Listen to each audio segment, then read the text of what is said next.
Robbim bizlarni qabrda yolg'izlatib qo'yma, umrimiz tugab boryapti ya Robbim.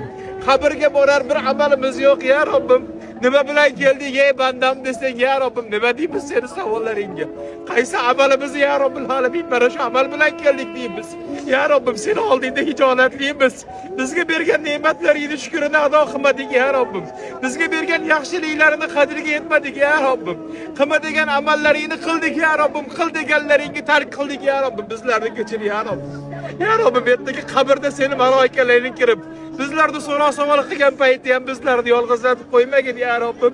Qabrda ham, dunyoda ham, oxiratda ham sendan boshqa hojamiz, voliyimiz yo'q ya Robbim.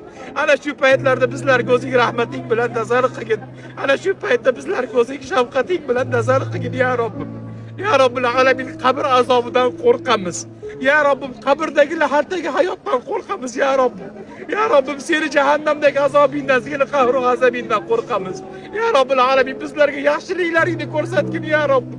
Bizlarga g'azab qilmagin ya Robbil alamin. Bizlarni qabrda azoblab qo'ymagin ya Robbim. Bizlarni jahannamda azoblab qo'ymagin ya Robbil alamin. Sendan yolvorib so'raymiz.